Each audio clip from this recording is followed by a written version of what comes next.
इसके अंदर हमने धारणा ध्यान समाधि के बाद परिणाम किए। कौन कौन से परिणाम? निरोध किया, उसके बाद हमने समाधि किया, फिर एकाग्र किया, है ना? 3 परिणाम किए और तीनों परिणामों के हमने फिर क्या देखे? फल देखे कि उसके अंदर संयम करने से हमें अतीत और अनागत का ज्ञान हो जाता है, राइट? इसके बाद फिर शब्द, अर्थ और ज्ञान यानी कि प्रत्यय पर संयम करने से हमें सभी प्राणियों की बोली का ज्ञान हो जाता है, भाषा, बोली जो भी कहें। और आपको इतना डिफरेंस तो पता होगा ना, भाषा में और बोली में क्या डिफरेंस होता है। इसके बाद फिर संस्कार पर संयम करने से पूर्व जाति का ज्ञान हो जाता है और चित्त पर संयम करने से दूसरे के चित्त का ज्ञान हो जाता है। और फिर काय रूप में संयम करने से हम अंतर ध्यान की शक्ति प्राप्त कर लेते हैं। दूसरों के जो शक्ति है देखने की, उसको हम स्तंभित कर सकते हैं। इसके बाद कर्म आते हैं। कर्म में अपने सोपक्रम और निरुपक्रम, इन दोनों कर्मों को संयम करने से, दोनों कर्मों पर संयम करने से क्या होता है? मृत्यु का ज्ञान हो जाता है और जो अरिष्ट होते हैं उनका भी हमें अनुभव होने लगता है। इसके बाद छोटे छोटे सूत्र हैं आगे। मैत्री पर संयम करने से, मैत्री करुणा मुदित उपेक्षा नाम, इन पर संयम करने से हमें उसी प्रकार के बल मिल जाते हैं। और बलों पर संयम, आगे सीक्वेंस है ना, बल आया है तो बलों पर संयम करने से हमें उसी का बल मिल जाता है जिस पर हमने संयम किया। यहां पर हाथी का एग्जाम्पल दे रखा है तो उसके अकॉर्डिंग चलेंगे। फिर प्रवृत्त्यालोक न्यासात, जब हमें ये सब करके और हमारे अंदर बुद्धि प्रकाशित हो जाती है, क्योंकि प्रवृत्ति, हमने हर चीज की प्रवृत्ति डेवलप की है ना, अभी पीछे जितने भी हमने संयम किए हैं तो उसकी हमने प्रवृत्ति अपने अंदर डेवलप की है। और उस डेवलप्ड प्रवृत्ति के अंदर जब हमारा प्रकाश बना, प्रकाश पुंज इकट्ठा हुआ, ज्ञान हुआ, तो उसको हमने प्रयोग करके, न्यासात करके हम क्या कर सकते हैं? जितनी छोटी से छोटी चीज है, व्यवधान से युक्त चीज है, या फिर कोई बहुत दूर है कोई चीज, उसका हमें ज्ञान प्राप्त हो जाता है। ठीक है,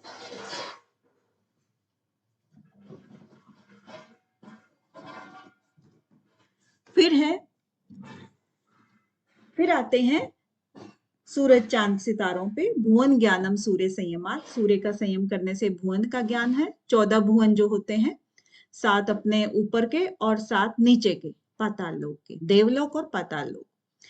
इसके बाद चंदा पर संयम करने से तारों का व्यू का ज्ञान हो जाता है कि कौन से तारे कौन सी आकृति बना रहे हैं, कितनी दूर गए, कितने पास गए, तो वो सब चीजों का। ध्रुव क्योंकि स्थिर एक तारा होता है, तो अगर हम उस पर संयम करते हैं और रोज रोज हम देखते हैं, तब हमें उनकी गति का ज्ञान हो जाता है कि गति कैसे कर रहे हैं, ये किस तरफ जा रहे हैं, कब कौन सा कहाँ पर होगा। ठीक है ना, समय का अनुमान, पहले घड़ी थोड़ी होती थी, तो समय का अनुमान लोग ऐसे ही लगाते थे। फिर है नाभि, फिर हम अपने शरीर पे आ जाते हैं। शरीर पर आने के बाद सबसे पहले नाभि चक्र पर ध्यान करते हैं, क्योंकि हमारी जो काया है उसकी रचना नाभि से ही स्टार्ट होती है। तो नाभि से हमें काया का रचना का ज्ञान हो जाता है, संरचना का ज्ञान हो जाता है। उसके ऊपर हम कंठ पर जाते हैं तो हमें भूख प्यास से निवृत्ति मिल जाती है, कंठ के ऊपर संयम करने से। ठीक है ना, आपको ये डायग्राम बताया था, ये वाला ध्यान रखना। ये नाभि है और ये कंठ है और ये कूर्म है। ठीक है, थोड़ा सा वापस आके कूर्म और उसके बाद ये मूर्ध ज्योतिषी सिद्ध दर्शनम। ठीक है, इसके बाद आता है 33वां की प्रातिभाद्वा सर्वम। जब हमें इन सब चीजों के ऊपर संयम कर लेते हैं तो एक तरह का हमें विवेक ज्ञान की शुरुआत हो जाती है हमारी, थोड़ा थोड़ा ज्ञान हमें आने लगता है प्रातिभ जैसा। एक तो सूर्य होता है खूब चमक रहा है दोपहर में, और एक सुबह निकलता है, दोनों में डिफरेंस है ना प्रकाश में, तो उतना ही प्रकाश का डिफरेंस है प्रातिभ में। तो वो क्या है, उससे हम सब कुछ जान लेते हैं। 34 में क्या कहते हैं कि हृदय चित्त संवितम, हृदय पर संयम करने से चित्त संवेता बन जाते हो। यानी कि आपका अगर कोमल हृदय है तो आप किसी के दुख को भी आसानी से पहचान लेते हो, उसके अंदर आप करुणा भर लेते हो अपने दिल के अंदर कि हाँ ये दुखी है तो मुझे इससे ये करना चाहिए। नहीं तो हम इग्नोर कर देते हैं, कोई रो रहा है, कोई सो रहा है, कोई कुछ कर रहा है, कोई परेशान है, तो हम अपनी ही परवाह में बस रहते हैं, दूसरों की नहीं करते हैं, तो वो चित्त संवेता बन जाता है। 35 में क्या कह रहे हैं कि सत्तु पुरुषो अत्यंत असंकीर्णो प्रत्यय अविशेषो भोग परार्थवाद स्वार्थ संयमात पुरुष ज्ञान। ठीक है, तो कई जगह यहाँ पर बताया था आपको कि त्वात ना करके अन्य किया हुआ है, यहाँ पर बस इतना सा डिफरेंस है, मीनिंग दोनों का सेम है। ठीक है, तो सत्तु पुरुषयो यहाँ पर क्या है कि जो बुद्धि है हमारी या चित्त है, अंतःकरण की बात कर रहे हैं यहाँ पर, तो जो वो और पुरुष दोनों अत्यंत ही असंकीर्ण हैं। संकीर्ण का मतलब मिले हुए होता है, और मिले हुए का मतलब वो भोग कर रहे हैं। ठीक है, और अत्यंत असंकीर्ण है इसका मतलब है कि वो अलग अलग हैं। ठीक है ना, तो अब अगर वो मिले हुए रहते हैं तो वो क्या है, भोग कहलाता है। ठीक है, प्रत्यय अविशेषो वो सामान्य है, क्योंकि वो मिले हुए हैं एक दूसरे को, वही समझ रहे हैं कि मेरा है, अपना है, ये है, वो है, क्योंकि वो एक दूसरे से मिले हुए हैं। परार्थवार सेमात, और जो वो परार्थ है, परार्थ कौन होता है, प्रकृति की बात कर रहे हैं यहाँ पर।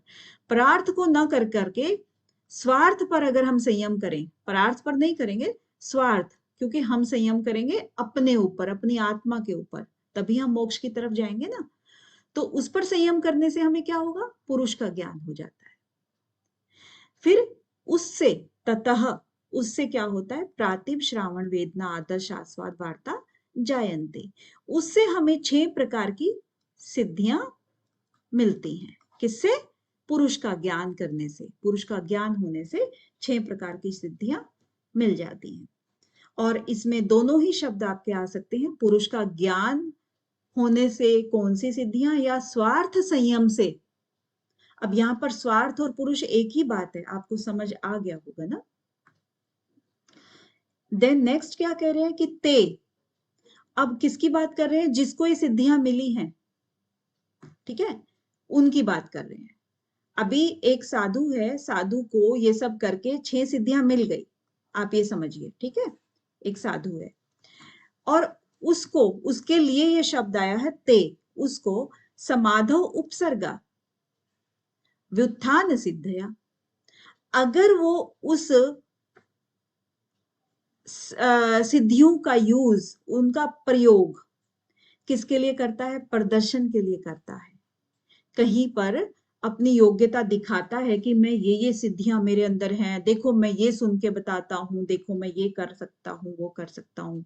तो उन चीजों का जो यूज अगर करेगा तो वो उपसर्गा है समाधि के लिए, समाधो, समाधि के लिए, क्योंकि अंतिम लक्ष्य क्या है, किसी भी साधु का समाधि होता है उसका अंतिम लक्ष्य, और उस समाधि के अंदर अगर वो उनका यूज करेगा तो वो उपसर्गा बन जाते हैं, मतलब उसमें बाधक बन जाते हैं। ठीक है, वो सिद्धियां इसके अंदर बाधक हो गई, और बाधक के लिए बताया था ना कि जो सिद्धियां हैं अगर वो यूज करेगा तो लोग क्या करते हैं,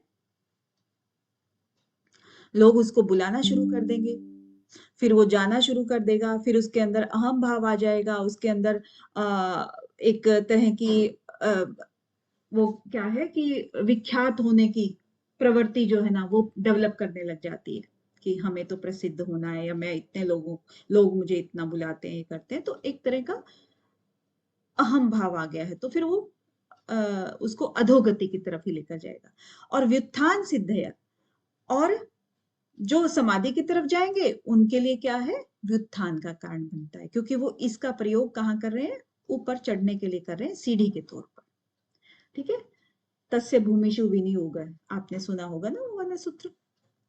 इसके बाद 38 में क्या करें कि बंध कारण शैथिल्यात प्रचार संवेदना च चित्तस्य पर शरीर आवेश, यानी कि जो बंधन के कारण है हमारे, बंधन के कारण कौन से, जैसे कि हमारी आत्मा हमारे शरीर में बंधी हुई है, तो इसका मतलब क्या है, जन्म मरण हो रहा है, हमारा जन्म हुआ है तभी तो बंधी हुई है।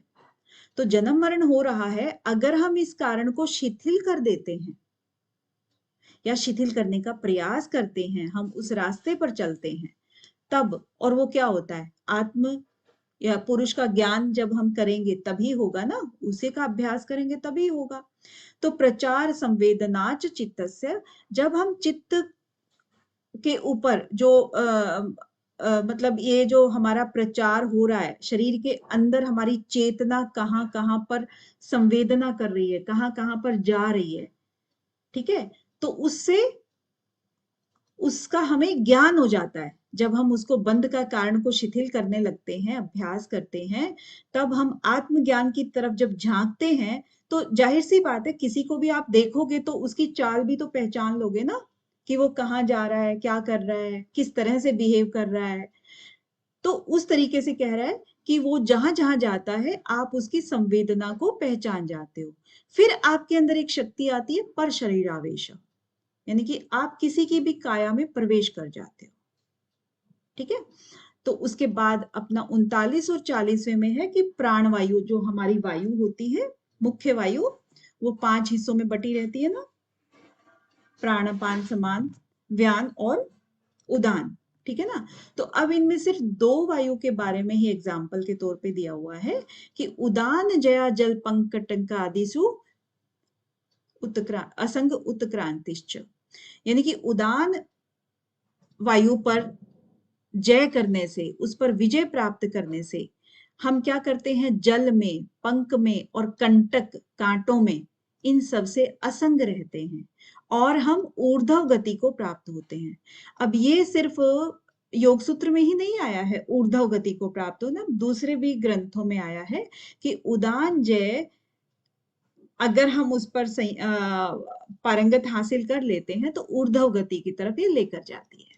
और आप इसको रिलेट कर सकते हो, जैसे कि उदान वायु हमारी ऊपर की तरफ आती है ना, उदान, उड़ान, पक्षी उड़ता है तो फिर वो ऊपर की तरफ जाता है। और इसका एक साइंटिफिकली आप अगर देखो तो जब हम किसी भी प्राणों पर जब विजय प्राप्त करते हैं, प्राणायाम करते हैं, तो हमारा शरीर हल्का हो जाता है ना। तब हल्का होता है तो उससे भी आप कर सकते हो कि जब जल के ऊपर हम चलेंगे तो डूबेंगे नहीं, क्योंकि हमारा शरीर हल्का है, तो उसके ऊपर ऊपर ही हम चलेंगे, ऊपर ऊपर ही चलेंगे। तो जल के ऊपर आपका हो गया पंख, पंख भी वही चीज होगी, जब जल के ऊपर हम चल सकते हैं तो पंख के ऊपर भी चल सकते हैं, कीचड़ हमें तब भी नहीं लगेगा। कांटे के ऊपर भी हम तब चल सकते हैं, क्योंकि हल्कापन इतना आ जाता है शरीर में, यानी कि वो पृथ्वी से थोड़ा सा ऊपर उठ के चलने की क्षमता को हासिल कर लेता है। और इसी को ऊर्ध्व गति, यानी कि ऊर्ध्व गति मतलब आपकी जो भी स्टेज है, जिस भी स्टेप पर आप फिलहाल हो, जिस भी भूमि पर हो, उससे आप ऊपर उठ जाते हो।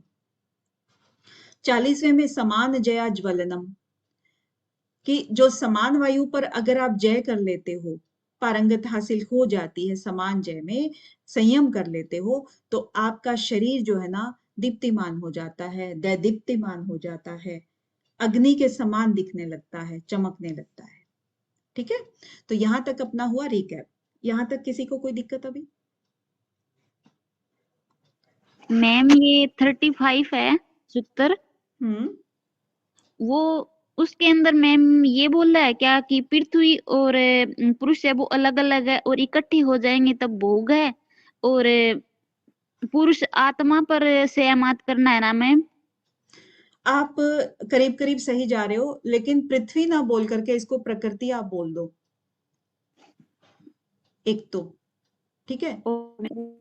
हाँ, तो प्रकृति और पुरुष का जब मिलना होता है, मिलना का मतलब क्या, प्रकृति क्या है, पंच महाभूत हो गया, विषय हो गए हमारे सारे के सारे। आपने वो चार्ट देखा है क्या जो प्रकृति और पुरुष को समझाया था एक बार, जी मीना जी? मैम, जी मैम।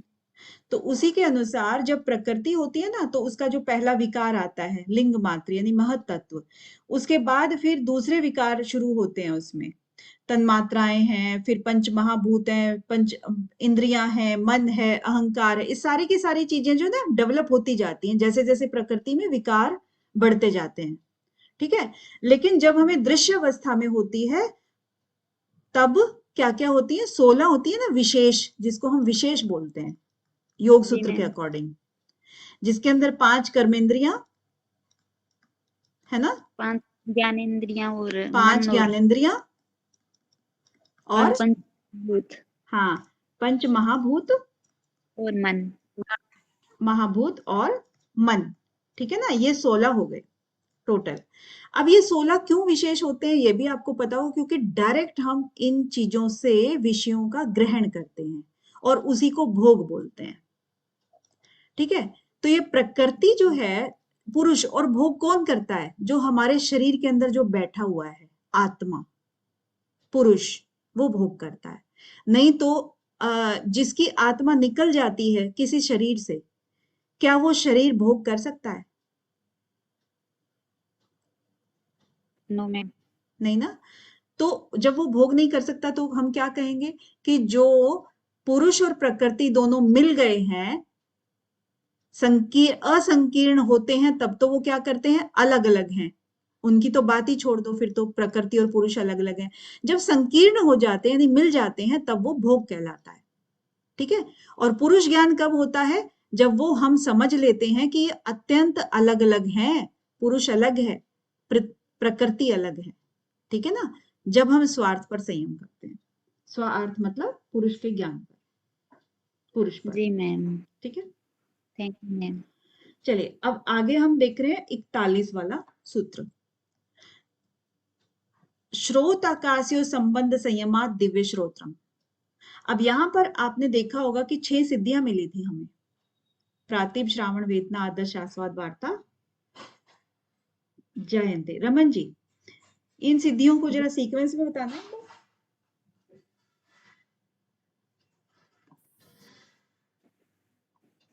मैम वार्ता, श्रवण और नहीं, बस सीक्वेंस पूछा था मैंने। किसी को आती है क्या सीक्वेंस में? मैम 1 मिनट क्वेश्चन में। परवीन जी।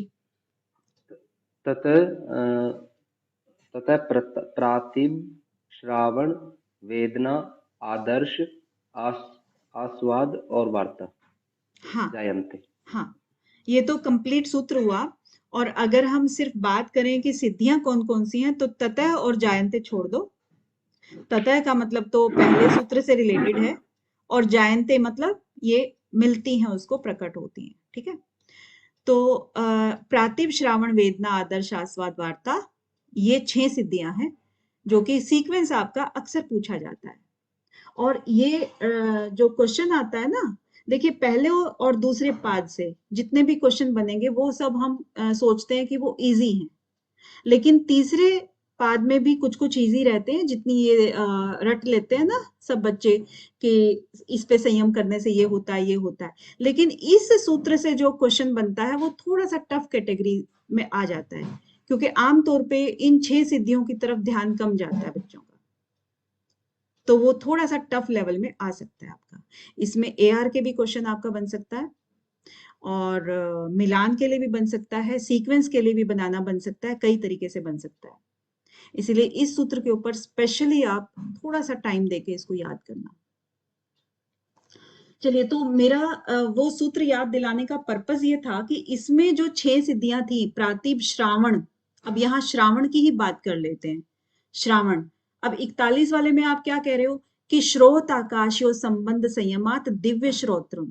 बात एक ही है, लेकिन अब इसने थोड़ा सा डिफरेंट तरीके से समझाने की कोशिश की है। ऊपर तो इन्होंने बताया कि दिव्य श्रवण सुनने की शक्ति आ जाती है ना। नीचे ये क्या कह रहे हैं कि श्रोत आकाशयो संबंध संयमात। अगर हम श्रोत पर यानी कि सुनने पर, और सुनने का रिलेशन किससे होता है? आकाश से। आपको पता भी होगा ना ये लॉजिक थोड़ा सा। जो हम सुनते हैं कोई भी चीज, तो आकाश यानी खाली स्थान जो होता है, उसी से आवाजें जो है ना वो आ सकती हैं। तो आकाश से इसका संबंध होता है। श्रोत आकाशयो संबंध संयमात। अगर हम श्रोत और आकाश के संबंध में, दोनों का देखिए प्लस है, श्रोत और आकाश, इन दोनों के अंदर इनका जो संबंध है, इन पर संयम अगर करें तो हम दिव्य चीजों को भी सुन सकते हैं, दिव्य आवाजों को हम सुन सकते हैं, दिव्य श्रोत हो जाते हैं। ठीक है, संबंध किसका पूछा है? अब आपसे यहां से क्वेश्चन किस तरह से बनेगा कि श्रोत, और यहां पर आकाश ना कह करके पृथ्वी कह देंगे, आकाश ना कह करके जल कह देंगे, किसी भी पंच महाभूत के किसी भी शब्द को यहां जोड़ देंगे। ठीक है, यहां पर ये चीज नोट करने वाली है कि श्रोत आकाशयो संबंध दिव्य श्रोत्रम। ठीक है, इसमें समझाने वाली कोई बात नहीं है, बट ये है कि हाँ आपको ट्रिक पता लग जाए कि कहां से क्या चीज राइट हो सकती है। 42 में क्या कह रहे हैं कि काय आकाशयो संबंध संयमात लघु तूल समापत्तेश्च आकाश गमनम। अब यहां पर क्या कह रहे हैं कि काय आकाशयो, काय का मतलब क्या होता है? शरीर, यानी काया, सब जानते हैं इस नाम को, है ना। और आकाश, इसका प्लस आकाश का, देखिए नाम चेंज हो गया, ऊपर वाला हो गया अब नाम चेंज, वो स्रोत था, ये शरीर हो गया। ठीक है, इसका और इसका संबंध पे संयम करने से क्या हो जाएगा? लघु तूल समापत्ते और आकाश गमन की योग्यता आ जाएगी। ठीक है, गगन में, आकाश में विचरने की योग्यता आ जाती है जब हम अपने शरीर पर और आकाश में दोनों पर एक साथ संयम करते हैं। तो जैसे अब इसको कैसे समझ सकते हैं कि जैसे मान लो कि हमने जब इन पे संयम किया, तो जैसे रुई होती है, रुई हल्की होती है, हल्की होती है ना, हल्की होती है कि नहीं होती है, या भारी होती है? जी मैम, हल्की होती है। हाँ, तो उसमें जब हम तदाकार हो जाते हैं, जब हम काय और आकाश के अंदर संबंध करते करते जब उसमें इतने खो जाते हैं, हमारा समापत्ति, यहां पर एक शब्द और लिखा हुआ है, देखना, समापत्ति। और समापत्ति शब्द का प्रयोग कहां पर हुआ था पहली बार? कोई जानता है क्या? समाधि पद। हाँ, प्रज्ञा समाधि के प्रकार में। रहता गृह गृहेषु में 41 हाँ सूत्र धर्मेंद्र में। जी, अब तो हैं आप यहाँ पे, बताइए ना प्लीज इस सूत्र को। ये तो मैम अभी तक निकला आज नहीं गया? नहीं मैम, अभी तो मैं रोटी खा रहा था मैम, आपको सुन भी रहा था जी। नहीं नहीं, मतलब ये सूत्र आपसे अभी तक निकला नहीं गया क्या? नहीं मैम, रोटी खा सकता हूँ, ये सूत्र नहीं मैम। रोटी निगल सकते हो लेकिन सूत्र नहीं निगल सकते, ये वाला स्पेशली है। और इतनी बार आपकी इस सूत्र के पीछे वो हो चुकी है। तत्र शब्द अर्थ ऐसा ही है ये रहता चलिए, गृह समापत्ति का मतलब आपको क्या बताया गया था कि जो चित्त की लगती है समापत्ति, है ना, यही कहा था ना। जो चित्त होता है, हम चित्त के ऊपर कितना अभ्यास कर रहे हैं, उसको रोकने का, उसको एकाग्र करने का, और एकाग्र करने के बाद भी उसको आगे से आगे, आगे से आगे कहां तक ले जाने का। तो यहाँ पर अनंत आकाश एक तरह से कह रहे हैं ना, काय आकाशयो, अपने शरीर पर, और आकाश, आकाश अनंत होता है। तो वहां पर जब हम अपने चित्त को लेकर जाएंगे, यहाँ उस पे करेंगे, तो हमारा जो शरीर है वो लघु, यानी कि इतना छोटा हो जाएगा। लघु का मतलब क्या होता है? बहुत छोटा, परमाणु जितना लगा लीजिए, बहुत छोटा हो जाएगा। और तूल मीन्स तिनके के समान। ठीक है, ये बिल्कुल छोटा और ये तिनके के समान। और उससे क्या होगा? आकाश गमन की। अब आपने खुद ही देखा होगा कि परमाणु जो होते हैं, यानी कि आपने कोई रोशनदान देखा है ना, सबके घरों में होता है रोशनदान, आजकल खिड़कियां होती हैं, तो जब हम विंडो खोलते हैं और वहां से धूप आती है, और धूप एक उस तरीके से प्रक्षेपित होती है, जो ऊपर एक था ना प्रक्षेपित वाला, कौन सा शब्द था ये? विंडो से अलग होता है मैम, ऊपर की तरफ। हाँ जी हाँ, तो वो जो है, जो प्रक्षेपित होता है एकदम से एक रोशनदान के थ्रू जो होता है, तो आप उसके अंदर देखते हो रोशनी आ रही है, ऐसे करके पूरा रोशनी आ रही है ना। रोशनदान से। उसके अंदर कभी आपने बैठे बैठे देखा होगा, आजकल की जनरेशन नहीं देखती है इसीलिए मैं आपको बोल रही हूँ। तो जब देखोगे मैम दिखाई देते हैं धूप या में, कोई देखेगा सूक्ष्म तो देखना, आप ध्यान करना, उसके अंदर छोटे छोटे छोटे छोटे कण दिखेंगे आपको, छोटे छोटे कण, ऐसे ऐसे करके कण, और वो तैर रहे हैं, ऐसा लगता है जैसे कण जो है ना तैर रहे हैं। तो जो वो जो कण होता है ना, उस कण का भी कहते हैं कि तीसरा हिस्सा जो होता है ना वो परमाणु मतलब होता है। हालांकि परमाणु तो और बारीक होता होगा, लेकिन उससे भी ज्यादा छोटा, तीसरे हिस्से से भी ज्यादा छोटा कह सकते हैं। तो ये होता है जो हम यहाँ पर बात कर रहे हैं, काय आकाशीय संयमात, लघु मतलब हम लघु की बात कर रहे हैं। और क्योंकि वो तैरता रहता है हवा में, और इसीलिए ये कह रहे हैं कि तिनके के समान वो आकाश का गमन करने लगता है। हमारा जो शरीर है ना, जब हम उस पर, शरीर और आकाश दोनों के संबंध पर जब हम संयम कर लेते हैं, तो हमारा शरीर अत्यंत लघु और तिनके के समान हल्का होकर के आकाश गमन करने लगता है। राइट? राइट क्या? जी मैम। हाँ, इसको दूसरे अर्थों में हम कह सकते हैं कि आकाश गमन की सिद्धि मिल जाती है। ठीक है ना? मैम इधर समापत्ति का क्या अर्थ है? समापत्ति का मैंने कई बार बताया है, जो चित्त हमारा, जिसके थ्रू हम ये कर रहे हैं, संबंध संयम कर रहे हैं ना, जिसके थ्रू, चित्त के थ्रू तो करते हैं ना संयम, धारणा ध्यान समाधि जो करते हैं, तो वो चित्त हमारा अनंत आकाश में लग जाता है, यानी कि इतना एकाग्र हो जाता है कि हमारी सारी वृत्तियां सब एक तरफ रह जाती हैं और हमारा चित्त उसके अंदर कंप्लीटली खो जाता है। क्योंकि समाधि कोई भी लगेगी ना तो शरीर की लगती है समाधि। हमारी बॉडी जो दिखती है ना, कि हम आसन में बैठे हुए और हम सीधे बैठे हुए, कमर गर्दन सीधी करके, लेकिन कार्य तो हमारा चित्त करता है ना। वो तो स्थूल है शरीर, तो चित्त सूक्ष्म है ना।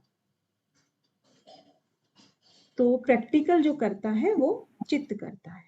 सूक्ष्म अवस्था से स्थूल अवस्था, स्थूल से सूक्ष्म, वो जो मर्जी कर सकता है अगर उसने काय और आकाश के संबंध में संयम कर लिया तो।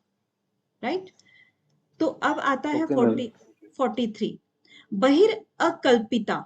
यहां पर देखिए बहिर, जिनको संस्कृत में थोड़ा सा दिक्कत है तो थोड़ा सा डिफरेंस देख लेंगे। बहिर, यहां पर पूरा र लिखा है, और पूरा र का मतलब ये है कि यहां पर आधा र है वैसे, और बाकी का जो अ बचा इसके अंदर, जब र होता है ना तो इसके अंदर इसका इज इक्वल टू क्या होता है, र आधा और प्लस अ, इसको र बोलते हैं। ठीक है? अब यहाँ जो ऊपर पूरा र लिखा है, लेकिन वास्तव में ये आधा र है, और ये जो अ हुआ ये क के पहले आ गया, अकल्पिता हो गया। ठीक है ना? बहिर अकल्पिता वृत्तिर महाविदेहा ततः प्रकाश आवरण क्षय।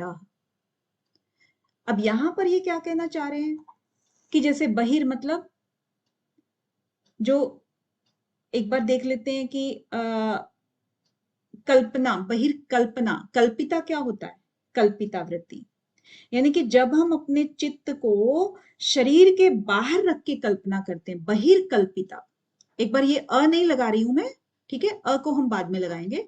बहिर्कल्पिता, जब हम बाहर, अपने शरीर के बाहर, महाविदेहा बोला है ना इसने, तो क्योंकि विदेहा क्या होता है, शरीर नहीं है, यानी कि विदेह शरीर नहीं है ना।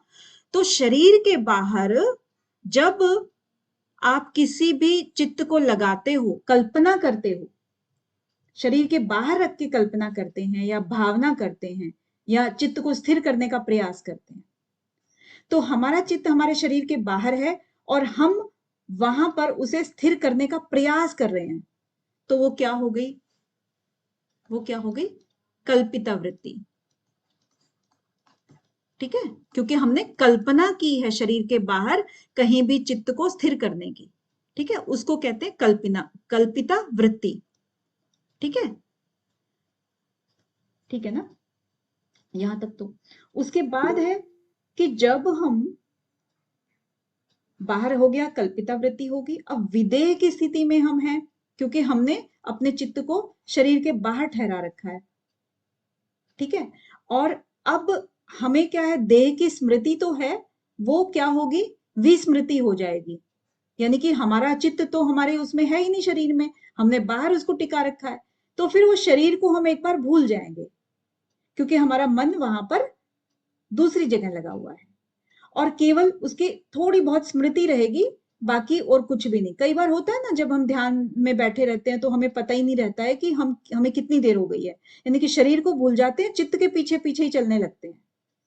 तो वो कल्पिता वृत्ति हो जाती है। कल्पना की थी ना कि भाई हमने वहां पर चित्त को धारण किया है, या हम बिंदु देखने का प्रयास कर रहे हैं, हम सूर्य देखने का प्रयास कर रहे हैं, या ओम को हम ढूंढ रहे हैं अपने। तो फिर वो सारी की सारी हम शरीर को भूल करके हमारा चित्त हम उसके पीछे लगा देते हैं, ठीक है। अब यहां पर तो हुआ कि कल्पिता, बहिर्कल्पिता वृत्ति महाविदेहा, इसी को अब अ लगा करके जोड़ते हैं अभी। तो जब हम ध्यान में जैसे ही बैठे, अब हमें पहले तो क्या था, कोशिश करनी पड़ रही थी, कल्पना करनी पड़ रही थी कि भी हमें क्या है, बिंदु देखना है प्रकाश का, प्रकाश पुंज देखना है, दीपक की लो देखनी है, सूर्य देखना है, या ओम देखना है, या एकदम अंधेरे आकाश में हमें कुछ ढूंढना है। यानी कि हमने क्या है, कल्पना करी थी ना। अब जैसे ही हम बैठे, और अब हमें कल्पना नहीं करनी पड़ रही है, अकल्पिता, बिना कल्पना किए हुए ही हम महाविदेहा हो रहे हैं। जैसे ही बैठे वैसे ही हम वहीं पहुंच गए जो हमने सफर पहले तय किया था, जिसकी हमने अभ्यास किया था, हम वहीं बैठ गए, वहीं पहुंच गए हैं। तो इट मीन्स क्या हुआ, बहिर अकल्पिता। तो ये क्या हुआ कि हमारे अभ्यास का परिपक्व परिणाम है, ये पका हुआ परिणाम है, अभ्यास करने के बाद ये आया है अकल्पिता, ठीक है ना। तो अब बिना कल्पना के ही हम वहां पर स्थित हो जाते हैं, तो इसको कहते हैं बहिर अकल्पिता वृत्ति, उससे महाविदेहा हो जाता है। अब नेक्स्ट क्या है, ततः प्रकाश आवरण क्षय है। तो जब हम अकल्पिता वृत्ति तक आ जाते हैं, तब ततः प्रकाश आवरण क्षय, प्रकाश के ऊपर पड़ा हुआ आवरण हमारा क्षय होने लगता है, खत्म होने लगता है, ठीक है। तो प्रकाश क्या है यहाँ पर, प्रकाश का मतलब लिटरली वो तो नहीं है ना, ट्यूबलाइट का प्रकाश हो गया है, सनलाइट का हो गया।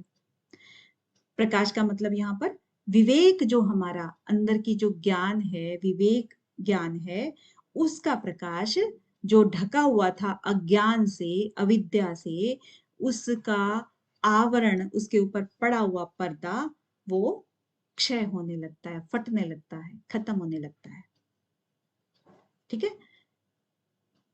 समझ आ गया। देन नेक्स्ट है, जी मैम। हाँ, नेक्स्ट है स्थूल स्वरूप सूक्ष्म अन्वय अर्थवत्व संयमात भूतजय। अब यहां से थोड़ा सा आपको और डाइवर्ट कर देते हैं।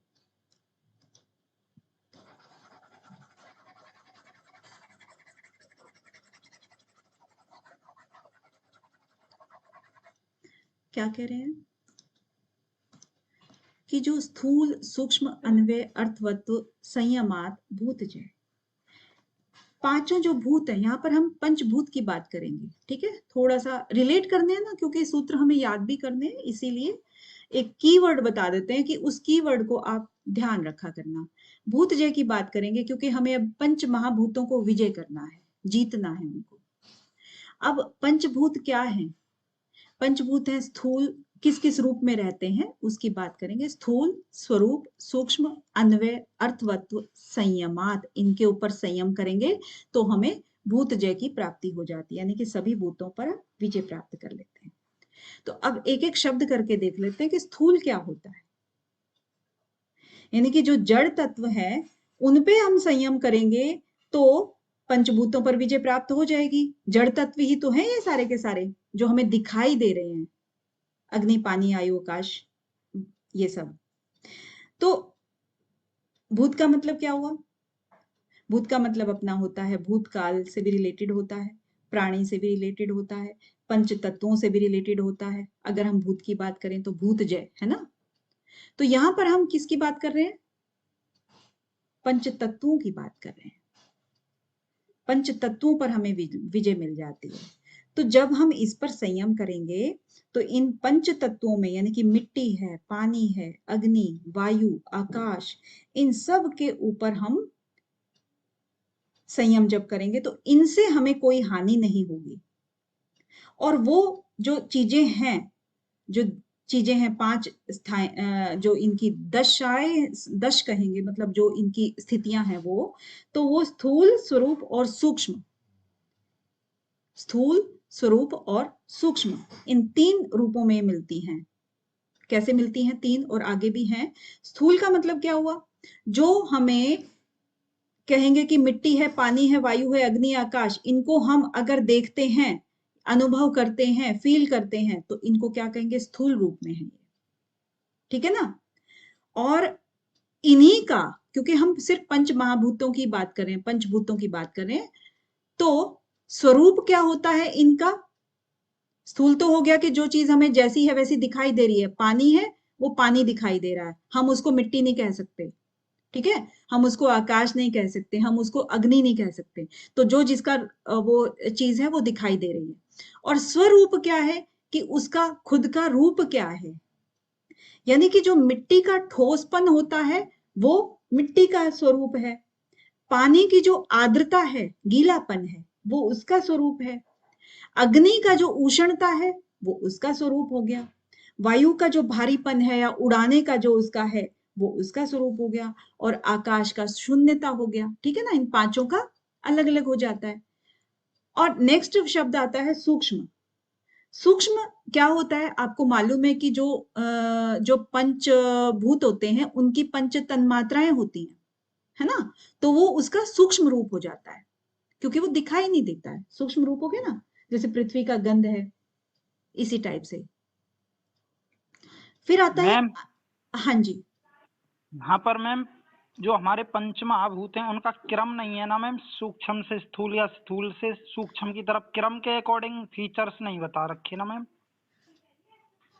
फीचर्स इसमें जैसे बताए ही कहाँ रखे हैं? ये तो सिर्फ आपको एक्सप्लेन कर रहे हैं कि जो पंचभूत हैं उनके ये रूप है। ऐसा कोई सीक्वेंस के अकॉर्डिंग थोड़ी बता रखा है कि आकाश है ये वो, इन सब का इकट्ठा बता रखा है इन्होंने। जैसे कि पंचभूत का ही है ये स्थूल रूप, पंचभूत का ही स्वरूप है, पंचभूत का ही सूक्ष्म है। अभी तक यहीं तक किया है ना।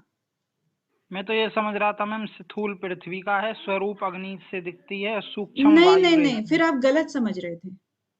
जी मैम, आपने कंटिन्यू क्लास नहीं अटेंड करी ना पीछे वाली। नहीं की थी मैम। हाँ, जी इसीलिए आप गलत समझ रहे थे। क्योंकि बहुत सारी क्लैरिटी आती है अगर आप कंटिन्यू रहते हो तो, और नहीं रह पाते हो तो वीडियोस इसीलिए डाली जाती हैं कि जो बच्चों का टाइम नहीं सूट करता वो वीडियो देख ले। अब वो आपके ऊपर है ना कितना आप कर पाते हो। तो ठीक है, पंच महाभूतों का इकट्ठी ही बात हो रही है यहाँ पे कि पांचों के पांचों स्थूल में है, स्वरूप में है और सूक्ष्म में है। तीनों वर्ड क्लियर हो गए ना। इसके बाद आता है अन्वय। अन्वय क्या होता है कि अन्वय का मतलब, आप पहले भी ये वर्ड आया है 2-3 बार। अन्वय का मतलब है अनुसरण करना, अनुगमन करना, किसी चीज के पीछे पीछे चलना। ठीक है ना। जो हमारा ये दर्शन है, जो हम योग दर्शन पढ़ रहे हैं, इसमें प्रकृति और पुरुष, प्रकृति के 24 तत्व हैं और पुरुष एक है। तो जो सूक्ष्म प्रकृति है, जो सत्वगुण, रजोगुण और तमोगुण है, और जो प्रकृति के दूसरे भाग हैं, बुद्धि, अहंकार, पंच तन्मात्राएं, ज्ञानेंद्रियां, कर्मेंद्रियां, मन, भूत, ये सारे के सारे कितने? 24 हैं। तो ये क्या करते हैं? इनमें अन्वय करता है, यानी इनके पीछे पीछे चलता है। सत्व रज तम जो गुण है वो तीनों के तीनों गुण इसके पीछे पीछे चलते हैं, यानी हमेशा हर चीज में विद्यमान रहते हैं। एक चीज से बढ़ेगा, क्योंकि तीनों का गुणों का स्वभाव तो वही होता है ना कि गुण का, जैसे कोई भी कारण है या कोई कार्य है, दोनों में ही रहते हैं ये। और कोई भी कार्य अगर होगा तो जैसे सत्व गुण है वो बढ़ रहा है तो जाहिर सी बात है कि तमोगुण घटेगा, है ना। अगर बढ़ेगा तो उसको बढ़ाता चला जाएगा, वो उसका अनुगमन करेगा। और तमोगुण को अगर हमारे को बढ़ाने का प्रयास है तो फिर हमारा तमोगुण ही बढ़ता जाएगा, हम सोते ही रह जाएंगे, हम कोई कार्य ही नहीं करेंगे, आलस में ही भरे रहेंगे। तो वो तमोगुण बढ़ रहा है आपका सारा का सारा, क्योंकि आप उसके बाद आपको बहुत हिम्मत चाहिए किसी भी चीज को कार्य करने की, सत्वगुण बढ़ाने की। और कोई कार्य करने की इच्छा होती है तो उसको रजोगुण बोलते हैं ना। तो फिर वो भी रजोगुण बढ़ता जाएगा, फिर एक के बाद दूसरा, फिर आपसे खाली नहीं बैठा जाएगा। तो इसी तरह से जो भी कार्य आप करने लगते हो वो बढ़ता जाता है, चित्त उसका अनुसरण करने लगता है। ठीक है, वो हो गया अन्वय करना। फिर आता है अर्थवत्व। अर्थवत्व क्या होता है कि जो ये पांचों तत्व हैं इनका अर्थवत्व, यानी कि इनका प्रयोजन क्या है, अर्थ क्या है इनके होने का, क्यों है ये, इनकी उपयोगिता क्या है, क्या काम आते हैं। तो ये जो पांचों तत्व हमें मिले हैं ये पुरुष को क्या करते हैं, ताकि वो भोग कर सके और अपवर्ग कर सके, मोक्ष की प्राप्ति कर सके। ठीक है ना। अब भोग क्यों कराया जाता है पुरुष को, प्रकृति का एक जनरल सा क्वेश्चन है कि वह भोग क्यों करता है। क्योंकि उसको राग द्वेष होगा, उसको विषयों से लगाव होगा और वो उसमें फंसेगा। राग द्वेष होगा तो उसका दिल दुखी होगा, दिल दुखी होगा तो उसमें वैराग्य आएगा कि भाई ये तो दुनिया जो है ना बहुत बेकार है, कितना भी किसी के लिए कुछ कर लो कोई प्रेज नहीं है। और एक गलती 100 आपने अच्छाइयां की और एक गलती आपने की तो उसी गलती को पकड़ करके लोग आपको आपके पीछे पड़ जाएंगे, 100 आपकी अच्छाइयों को भूल जाएंगे। ये दुनिया इतनी खराब है ना। तो फिर उससे हमें वैराग्य आने लगता है। तो इसका मतलब क्या हुआ, भोग किया तभी तो उसको अनुभव हुआ ना कि भाई ये सब चीजें बेकार है। तो इसका अर्थ ये हुआ भोग कराने के लिए और उसके बाद अपवर्ग कराने के लिए। ठीक है ना। तो जब हम इन पांचों चीजों पर संयम करते हैं, और संयम का मतलब आप बहुत अच्छे से जानते हो कि संयम का मतलब है कि हर चीज को बारीकी से धारणा ध्यान समाधि, यानी कि बारीकी से समझना, किसी भी चीज को समझने के लिए वक्त चाहिए। तो वो चीजें यहाँ पर पांचों चीजों के बारे में कही। और संयम करने से हमें भूत जय की प्राप्ति हो जाती है, भूतों पर विजय प्राप्त कर लेते हैं। अब इस भूत जय के बाद हमें क्या क्या मिलता है, देखिए 45 वाले सूत्र में कहते हैं कि ततो अणिमा आदि प्रादुर्भाव काय संपत तद धर्म अनभिघातश्च। अब ततो यानी इससे, किससे, जो हमने ऊपर भूत जय किया था उससे। तब क्या होता है, अणिमा आदि। अणिमा आदि क्या चीज हुई, कोई भी बता दे जरा, अणिमा आदि क्या है। मैम हनुमान जी वाली हाँ? अष्ट सिद्धियां मैम, अष्ट सिद्धि, अनिमा, अष्ट सिद्धियों महिमा। के नाम कौन बताएंगे। यस मैम, अगर आपकी इजाजत हो तो बताइए बताइए। अनिमा, महिमा, गरिमा, लघिमा, अमल, लव, लघिमा, वसित्व, इसित्व, प्राप्ति, प्राकाम्य। जी मैम 8 हो गई। ओके अगम लव करता है इपरा को, तो इस ओके, तरीके बस से बस हम बस बस बस बस बस बस। तो यहाँ पर 8 अणिमा आदि लिखा है तो इट मीन सब जानते हैं कि अष्ट सिद्धि होती है।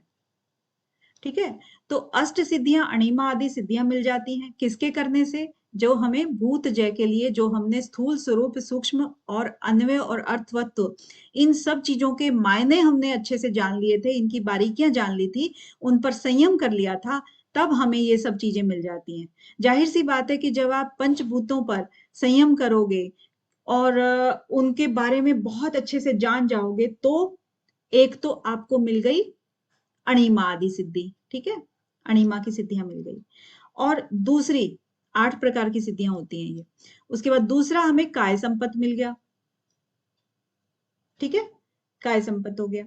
और इससे हमें हमारे जो धर्म है वो हमें अभिघात नहीं करते हैं, वो हमें नुकसान नहीं पहुंचाते हैं, बाधा नहीं डालते हैं। यानी कि जिनके जो धर्म किस किस के हैं, जैसे पृथ्वी का धर्म है कि पृथ्वी से रिलेटेड कोई भी अगर बाधा आएगी तो वो उस योगी को नुकसान नहीं पहुंचाएगी। ठीक है। और अगर यानी कि मान लीजिए कि पहाड़ जो खिसक रहा है, पहाड़ से उसको चोट नहीं लगेगी। ठीक है, वो कहीं ना कहीं बच जाएगा। जल के अंदर वो डूब नहीं सकता, अग्नि उसको जला नहीं सकती, वायु उसको उड़ा नहीं सकती। इस तरह से जो जो जिसके जिसके धर्म है, उन उन धर्मों से जो योगी है वो बच जाएगा, वो उससे नुकसान नहीं उठाएगा। तो इसका मतलब ये हुआ पीछे वाले का। आगे ये हो ही गया कि अणिमा आदि प्रादुर्भाव, अणिमा आदि जो 8 सिद्धियां होती हैं उनका प्रादुर्भाव हो जाता है, वो उसमें आ जाती है। और काय संपत मिल जाती है। ठीक है, काय संपत क्या होता है? जो हमारी काया है, शरीर है, उसमें हमारा शरीर बहुत ही ज्यादा रूपवान हो जाता है, लावण्यवान हो जाता है, देखने लायक हो जाता है, उसमें चमक आ जाती है, उस टाइप से। तो ततो अणिमा आदि प्रादुर्भाव काय संपत और आगे ये है धर्म। ठीक है ना, इसमें थोड़ा मिला हुआ है, आप देख लेना इसको। काय संपत धर्मा अनभिघातश्च, अन है यहाँ पर, वही ऊपर वाला फार्मूला है कि अ इसके अंदर मिला हुआ है। अनभिघातश्च, अभिघात नहीं बोलना है किसी को भी, अभिघात बोलोगे तो अर्थ उलट जाएगा। ठीक है। और 46 में क्या कह रहे हैं कि रूप लावण्य बल वज्र सहन नन तत्वानी काय संपत। अब इसी रूप को जिसने इसने काय संपत बोला ना, काय संपत को आगे एक्सप्लेन कर रहे हैं कि काय संपत के अंदर क्या क्या चीज आती है। एक तो रूप आ गया। रूप मतलब जो शरीर है उसका आकार प्रकार सुंदर जो हो जाता है, उसको रूप कहते हैं। लावण्य मतलब शरीर का आकार, और ये सब तो ठीक है, बहुत ही ज्यादा ठीक है, मतलब कोई किसी को कैसा भी होना था। और उसके बाद उसमें चमक भी होनी चाहिए, लावण्य, तेज, आकर्षण भी होना चाहिए। ठीक है ना, उसके नैन नक्श हैं, उसका मुंह की चमक है, आभा है, वो सब चीजें, तो वो रूप और लावण्य में आ जाते हैं। बल का मतलब क्या हुआ कि शरीर ऐसे ही नहीं है कोमल, वो बल युक्त है, ऊर्जा युक्त है, शक्ति युक्त है। ठीक है ना। और वज्र क्या होता है? वज्र मतलब वज्र जैसा मजबूत, बहुत ही ज्यादा मजबूत। और सहनन क्या होता है? वो भी एक तरह से यही होता है, दृढ़ता, बहुत ही ज्यादा दृढ़ है। वज्र और दृढ़ में बहुत ज्यादा फर्क नहीं है। तो सहनन त्वानी काय संपत्ति, तो काय की संपत्ति में हमारी काया है तो, और उसकी संपत्ति क्या क्या है? उसके अंदर रूप है, लावण्य है, बल है, वज्र है और सहनन के गुण है। तो इसके अंदर ये सारी की सारी चीजें जब होंगी तो ये सारी की सारी काय संपदा के अंतर्गत आ जाएंगी। ठीक है। तो 46 आज बहुत है मैम। हाँ, तो फिर इसमें यहां तक किसी को कोई दिक्कत? याद करने में ही दिक्कत आती है मैम, बाकी तो समझ में तो आपने मैम अच्छा बताया जी। बाकी लोग याद, बाकी समझ में आ गया मैम। लोग, अनीता जी आपको समझ आया? मैम समझ में आ गया, मैम लेकिन 46 वाला कल वापस करवा देना मैम। क्या कह रहे हो प्रवीण जी? मैम आज 45 तक ही कर लेंगे, 46 कल करवा देना वापस से। 46 कल की क्लास ना रात के 9 बजे होगी। Okay ma'am. और मैं ठीक बता दूंगी आपको, मे भी रात के 9 बजे हो, फिर भी मैं अपडेट कर दूंगी। ठीक है। मैम 3 बजे कब करोगे स्टार्ट क्लास लेना? 3 बजे मुझे लगता है कि इन्हीं सब में ये खत्म ही हो जाएगा। 3 बजे करानी है क्या कंचन जी? जो 10 बजे मेरा हमेशा छूट जाता है। ओके चलो ठीक है, फेस्टिव सीजन तक हम सुबह 10 बजे का और रात के 9 बजे का रखते हैं, उसके बाद 3 बजे स्टार्ट कर लेंगे। ठीक है। मैम 10 बजे रात में क्यों नहीं कर सकते? हम रात में मोस्टली रात में 9 बजे, बट मैं पतिदेव से पूछ लूं जरा आपने। ठीक है। उसके बाद अगर वो हाँ करते हैं तो फिर मैं रात के 9 बजे ही ले लेंगे, फिर परमानेंटली लगा लो। दिन में ही सही रहता है मैम। लो जी, यहीं पे आ गया। पर अनीता जी आप कह रही हैं दिन में सही रहता है, क्योंकि मैम ये थोड़े आते से तो हो नहीं आप। हाँ ये सारा न्यू टॉपिक, ये सारा न्यू है ना, तो समझने में भी और फिर इनको याद करने में टाइम लगेगा। हाँ टाइम तो लगेगा। अभी हम आज वो सारे तो ऐसे थे कि माइंड में आते जा रहे थे, ये तो पूरा न्यू है तो नहीं हो पा रहा, पकड़ में नहीं आ रही। अच्छा ये बताओ, सबको मालूम है ना कि ये जो अष्ट सिद्धि होती है इनकी बारीकी क्या है, या एक बार बता दूं इनको? 9 से 10। जी बता दो मैम। मैम। ओके ठीक है, सबसे पहले हमारा है अणिमा, ठीक है, क्योंकि वैसे ये बारीकियां पूछी नहीं जाती हैं बट फिर भी याद करने के लिए ना हमें, क्योंकि योग के स्टूडेंट हैं तो थोड़ा सा पता होना चाहिए। अष्ट सिद्धि नवनिधि के दाता, तो नवनिधि भी अगर पता हो तो, क्योंकि जो भी हम पढ़ रहे हैं, जो राइम कर रहे हैं, प्रेयर कर रहे हैं, तो उन सबके शब्दों के अर्थ भी हमें मालूम होने चाहिए। वैसे एक क्यूरियोसिटी होनी चाहिए। तो अणिमा क्या होता है? अणि, अणु के समान, है ना, अणु के समान। तो ये आप समझ लो, छोटा छोटा कीवर्ड दे रही हूं बस मैं। अणिमा मीन्स अणु के समान हो गया। तो उसके बाद है महिमा। महिमा का मतलब हो गया उसके ठीक विपरीत, अणु है, यहाँ पे महान यानी बहुत बड़ा, महिमा। इसके बाद आता है लघिमा। लघिमा क्या हुआ? मतलब लघु, लघु रूप। लघु कहते हैं लेकिन उसको हल्का, हल्का, जैसे बहुत ही हल्का हो गया है, ठीक है, हल्के से हम इसको ले सकते हैं। शरीर इतना आपका हल्का हो गया है कि आकाश गमन करता है, ठीक है। और इसके बाद आता है गरिमा। गरिमा का मतलब है भारी, क्योंकि देखो ये मैंने इसलिए सीक्वेंस में ही रखा हुआ है कि इन दोनों का एक सीक्वेंस बनता है, छोटा और बड़ा। यहां पर हो गया हल्का और भारी, गरिमा, ठीक है, भारी। और उसके बाद आता है पांचवा प्राप्ति। प्राप्ति का मतलब है कि जो भी वो कोई प्राप्त करना चाहे, कोई भी चीज को, कोई भी चीज को प्राप्त करना चाहे वो कर सकता है। तो इट मीन्स क्या हुआ कि जैसे मान लो कि वो जो उसने संकल्प लिया कि मेरे को चंद्रमा को छूना है, तो वो उंगली बढ़ाए और चंद्रमा को छू ले।